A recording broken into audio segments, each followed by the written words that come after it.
Hey everyone, Jonathan Bailor here with none other than the paleoista Nell Stephenson. Nell, how you doing? Good, how are you? Good, good. Well, I'm so happy you came out here to Seattle. We're talking, we're in the kitchen.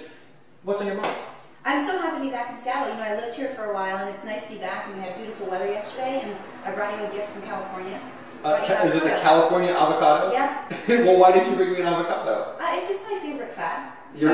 Your favorite fibrous fat? Maybe so. Well, actually, I take it back. I'd have to say my favorite fats are that. It's a tie between that and coconut oil. And why is that? Well, coconut oil is actually the only food source of medium chain triglycerides. Okay. And even though people have misconstrued that coconut oil is bad for you because it's got saturated fat, it's actually a nice part of the fat picture. So avocados are a great source of the monounsaturated fats, and great by itself, great with some lemon juice, make some guacamole. Or coconut oil is another reason why it's good to use, is so you have it in your arsenal of cooking, because you can heat it at a much higher temperature than olive oil. Because olive oil actually starts to oxidize if it's heated below or above rather than 250, 300 degrees. So, lots of goodness. Exactly. And I'm a big fan of coconut as well, because those medium chain triglycerides you talked about, a couple things in addition, that there's a lot of this really rich source of fiber in coconuts, helps with the gut flora, gut bacteria, all kinds of good stuff there. Also, the way that the medium chain triglycerides are metabolized is different from any other type of long chain saturated fat. So your body actually burns more calories, or as I would say, it's more inefficient at processing medium chain triglycerides. Which you have to work harder. Exactly. Yeah. And it's ironic, isn't it, that it was, I think, less than a decade ago when coconut oil was turned into this demon, right? Exactly. Because it was used, because it was so high in saturated fat. Right. All the movie theaters stopped using it, and there was ads on TV. And now, the science has made it to the surface, which is great. Yeah. And not only are we seeing that it's not bad for you, but actually it's quite good for you. Exactly. And like you're saying before, it's really good for the gut. It helps people that are getting over, a lot of people that have gone through processes of having a poor diet and they're in the middle of changing to a better diet. Maybe they had some stomach issues and that type of thing. So the coconut actually helps the gut heal. One thing to note though is that it's really important to get fresh coconut products, not canned. A lot of times you go to the store and grab a can of coconut milk. If you look at the label, usually they have some stabilizer or additives like guar gum, which comes from beans, xanthan gum, which comes from corn, carrageenan, which comes from seaweed, which all sound like benign ingredients, but they've been processed so much that they actually cause a lot of gastric distress in a lot of people. And so, especially people that have any autoimmune conditions, they want to make sure to avoid those because they're really high in anti-nutrients. Gotcha. So that's something where we just want to be very sensitive to what's coming along with it. And also, what are your thoughts? There's a lot of, so coconut, the whole food coconut, like this is a whole avocado, a whole coconut, and if we were to take the meat out of it and the liquid in it, that's all good stuff, that's all whole food. But unfortunately, it seems like our food manufacturers say, oh, people like coconuts. They're going nuts with So coconut. now it's going to be coconut water, coconut this, coconut that, and even like coconut oil, which we talked about is great to cook with. Right. If you look at a coconut oil container, some of them will say you should just eat straight coconut oil.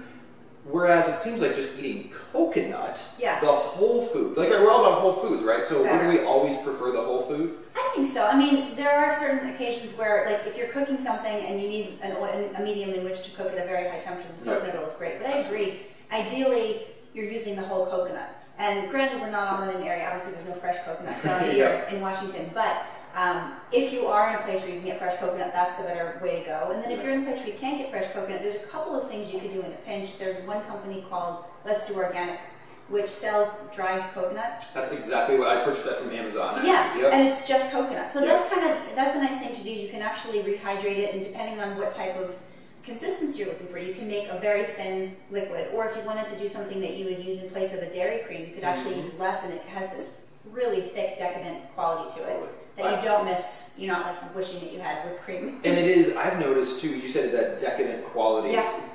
This might just be me, but there's something about, so avocado is delicious. We talked about monounsaturated fat, very tasty. But I've found that chocolate is an example of this, coconut is another one, where sometimes if I had a really rough day and I need to do some emotional eating. There's something about saturated fats. So there's something about cocoa, there's something about coconut that that hits the spot like nothing else does. I could eat avocados till I'm blue in the face and I could be full, but I won't feel the same satisfaction as when I really enjoy a healthy, fibrous, saturated fat. Interesting. And I don't know if that has to do with like bacon and egg yolks. It just seems like there's something about saturated fats that are uniquely satisfying. Interesting. You know, I haven't found that specific response with myself, but just with healthy fats in general, adding that to every meal, including snacks, makes a huge difference in making you feel more satisfied. So many people have been, I mean, we have 60% of our population is overweight or obese, so many people who are watching probably at least dabble in dieting here and there. And the unfortunate thing is most of them have an endpoint, and for a large, one of the big reasons is because they're always really restrictive. Yes. And they do things like the old school mentality of low fat or fat free. So you have somebody who's trying to lose weight and they're having maybe a boiled chicken breast and celery sticks. And yeah, those are healthy choices, but they're really boring, and there's nothing satisfying about it. But if you take that meal and you add some nice, delicious fat, first of all, eating fat at every meal helps you absorb a lot of vitamins and minerals that otherwise you won't be processing correctly. And it just gives you that satisfied feeling.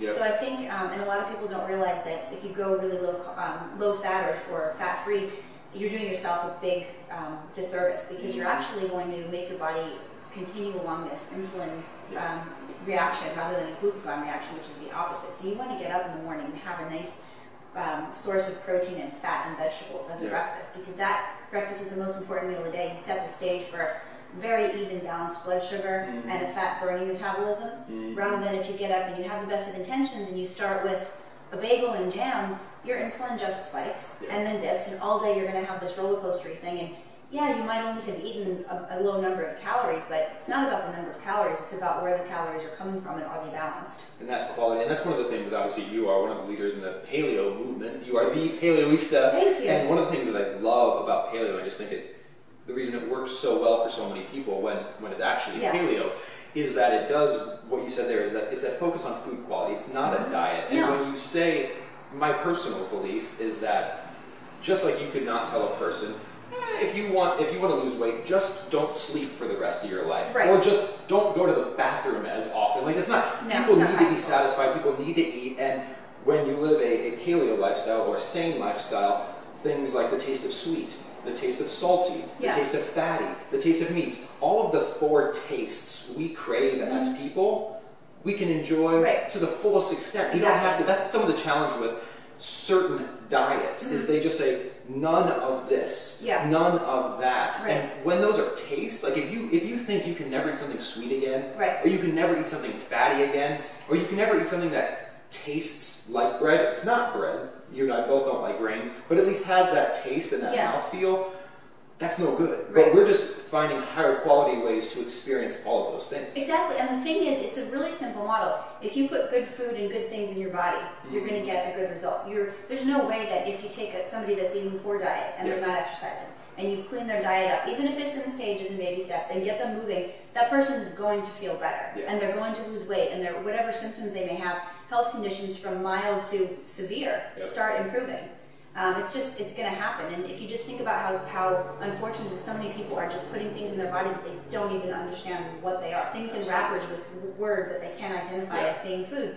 I once heard this interview with a nutritionist a long time ago, and he said, it's very simple. I just tell my clients to never eat any foods that have that begin with an X and end with an 80. It's something you'd have in a chemistry experiment. If you're eating something you don't know what it is, I mean, that's something that, a kid who's learning to crawl might pick something up and put it in their mouth because they're 1 year old and they're just learning. But that's what adults are doing when they're doing the same thing. It's just, there's a big disconnect. And what you said about like cleaning up your diet, this way, eating more nutrient-dense whole foods, eating so many of them that you're too full for these processed chemicals will benefit. It can't not benefit you. And what really gets me excited is not only will it benefit you, but it is delicious, it is sustainable, and because it's delicious and sustainable, if you can take something that's been proven to work not only clinically, but over the past couple 100,000 years, if you can take that and it's enjoyable and therefore sustainable, it's a no-brainer. You're there, right? And that's what we're all after. So the question we have to ask ourselves is this enjoyable, is it sustainable, and eating whole, sweet but high quality, savory but high quality foods, absolutely sustainable. Absolutely. I love it. What are you going to bring me next? Oh, I have to see what I have in my arsenal of supplies that I just sneak through in the airport. I love it. Everyone, Nell Stephenson, paleologista. We'll be back with more goodness. Thanks, Nell. Thanks for having me.